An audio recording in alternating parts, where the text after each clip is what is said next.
Over 2 centuries later, we return to the fictional city Kingsbridge. Yes, it's the sequel to Pillars of the Earth, World Without End.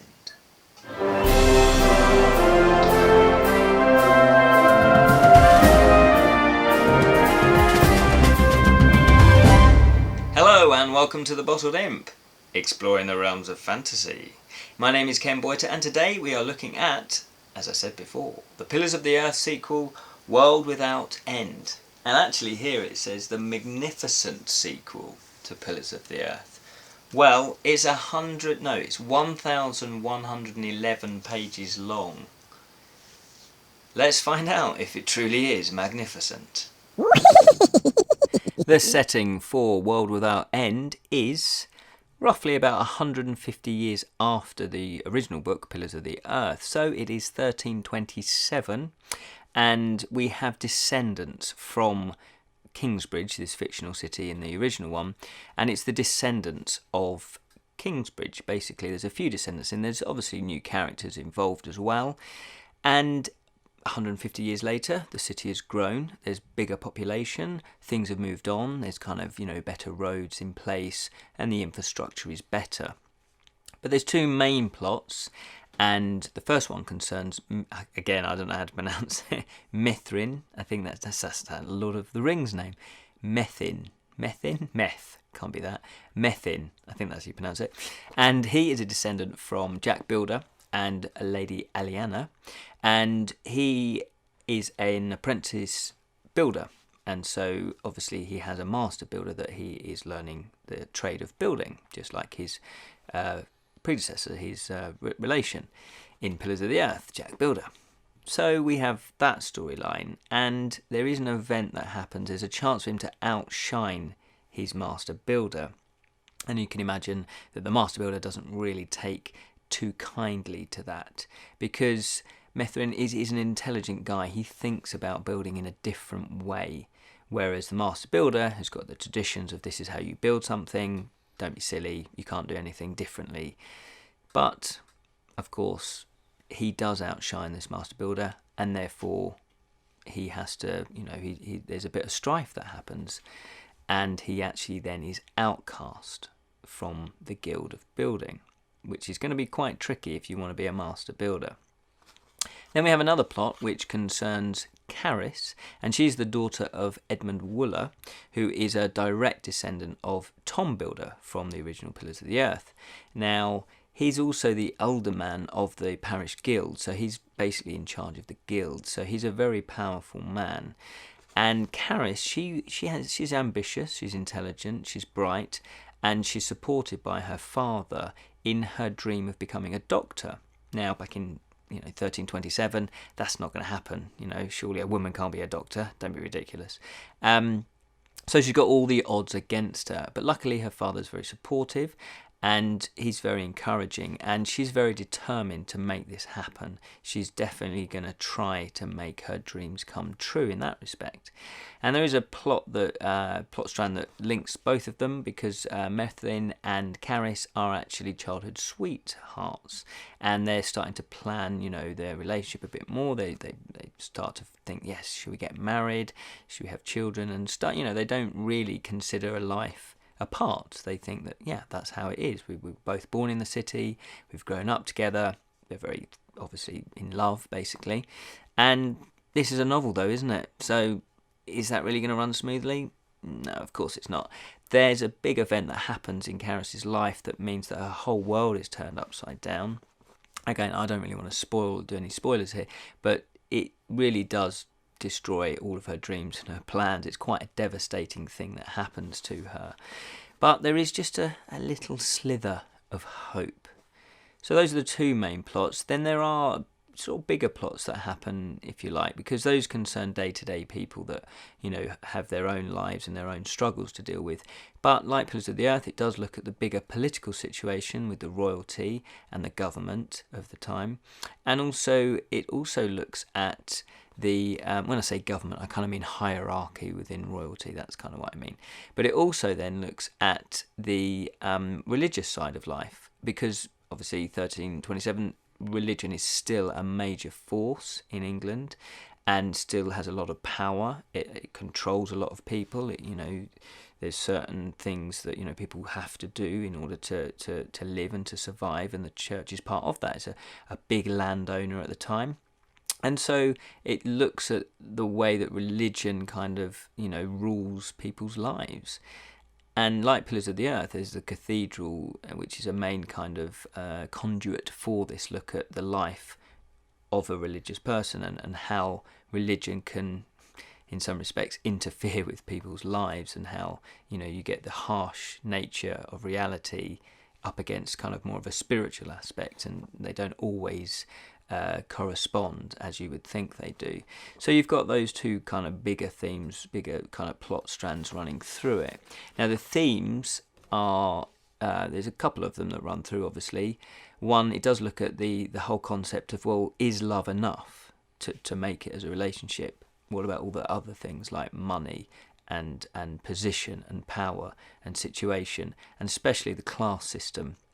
You wouldn't marry somebody beneath your class. It wouldn't be dignified. It just wouldn't be allowed. What would people say? So you've got all of that. Is love enough?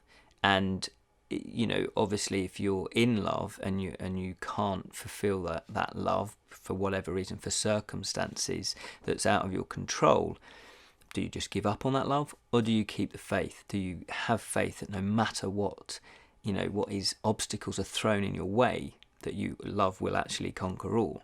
So that's a really strong theme that runs through it. There's also the theme of justice and the corruption of power, and that runs through all aspects of life, right from the day-to-day person trying to, a merchant trying to sell wool.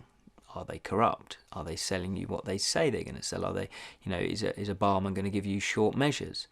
So you've got that aspect, but then you've also got the bigger corruption of royalty and all the corrupt people within royalty, and also the church. Is everybody that works, that has a religious life, a calling, are they hypocrites? Are they just there for the power, for the prestige? So it looks at corruption, it looks at justice. Is justice done? People might talk about justice, but does it actually happen? And do they really care that it happens? If you can get away with something, why not? Why not be unjust to other people? It shows your power, doesn't it? So it really explores that well. And also there's the other, running alongside it, and it's quite harder to find, but I think it's there, about the actual, there's something greater than humankind justice, like God, if you like, God's justice, a spiritual justice, a natural fate. If you are cruel to someone, ultimately you will get that back, and maybe harder. But it might actually not the next day, the next week. It might be years later. But what you reap, what you sow is what you reap. So if you are cruel and nasty and corrupt, eventually that comes back to you, and it's not necessarily in a way that you might think. So there's kind of this greater force of justice going through all of the plot lines as well. And there's, as I say, there's the religion is at the centre of all of this, just like in Pillars of the Earth. And so that looks at being the hypocritical nature of religion, as well as the good stuff that religion does do. So it gives you a well-rounded view of religion. And ultimately, what is a religion? Religion is made up of people anyway. So we are then back to looking at the human nature and what it is to be human, but also when you find yourself in circumstances, does that corrupt you as a human? Would you ordinarily do that if it was different circumstances, the decisions that you make? There is, as I say, the power and the collective common. There's a different type of power. If you have a community and you all stand up together, you're stronger together as a voice, as one community standing up against this corruption. So there's a different type of power, a force for good, and it's all about harnessing that power and finding people to rally around, leaders and good leaders that aren't corrupt. The writing of this novel is really good, really good. It follows on his style. I really like Ken Follett's style. In Pillars of the Earth, I think the first 80 pages are quite difficult to get hold of and get into, and it's a little bit flighty. After that, it really settles down. This one just starts as it left off, really. Really, it's a page turner, really intriguing. He really knows how to set up a story, how to set up characters, and how to make you care for the characters. Not all writers can do that. I really cared for all of these characters. I wanted to know what's going to happen to them. There is a strong sense of justice and good versus evil in this respect.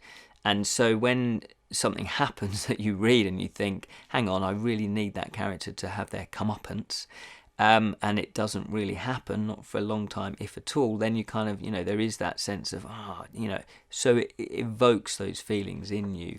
It's very entertaining as well. It's I just love this medieval life anyway, and so yes, it's not a fantasy book as such, but a lot of fantasy obviously comes from that medieval trapping, so it has the feel of something of a fantasy book. And like Lord of the Rings, when Peter Jackson made Lord of the Rings, he said, we are making history, not necessarily fantasy. And again, that's the sense that you get from this, because it is actually based in history, although it is a fictitious city. My only reservations about this novel is, yes, it's a sequel, but it's not a direct sequel. You could actually read this without having read Pillars of the Earth. Now, that's probably a good thing. For me, I don't think there was enough crossover from Pillars of the Earth, but then how could you do that if you're setting it 150 years later? He does do a good job of evoking the atmosphere and recalls people from Pillars of the Earth because of the descendants, but it's not necessarily a sequel. It's in the same world, so it is a standalone story. The other thing I found was it was almost like I was reading Pillars of the Earth again, but just reskinned, if you like, just with different names, just with slightly different things that happened. Because there's a lot of things that did happen that were fairly similar. It's things like at the beginning there's a secret that happens, and then that kind of comes out towards the end of the book. That happened in Pillars of the Earth. You have things like an apprentice being outcast and how they're struggling to cope with being an outcast. That happens in both books. There's other things like the female lead character is being persecuted by the church. Again, they have that in Pillars of the Earth. So in some respects, it was almost like I could see, it's going to sound a bit harsh, but it was like a formula. I could kind of see behind the scenes, if you like. I could see the mechanics of it. But that was just a feeling I had. But there is enough good stuff in here. There is enough of what I liked about Pillars of the Earth for me to overlook that and just kind of put it to one side. Once I kind of started to feel that, I just went, oh well, that's just the way it goes, put it to one side, and just got stuck into the actual story and the characters. So there still is a lot of love for this book. If I was to recommend, if you only had time to read one, because they are both over 1,000 pages, I would go for Pillars of the Earth. I think it's a stronger novel. That said, this is still a good novel, and if you've not read Pillars of the Earth, you could equally read this, and maybe you wouldn't have that feeling for me because you're coming to this one fresh. So maybe if you read Pillars of the Earth, you'd feel the same way about Pillars of the Earth. So I would recommend this, but what I would do is just bear in mind, if you have read Pillars of the Earth, you might start to see behind the scenes. Anyway, check it out. World Without End. Ken Follett's World Without End. The magnificent sequel to Pillars of the Earth. Well, it kind of is magnificent. I still enjoyed it, as I say, had a few reservations about it.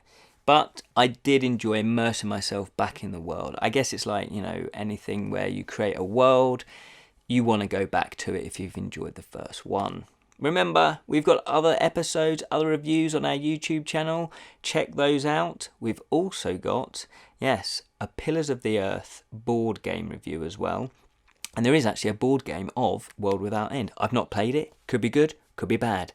I might have to find out. Anyway, until the next time, remember, keep it unreal, fellow imps. Keep it unreal.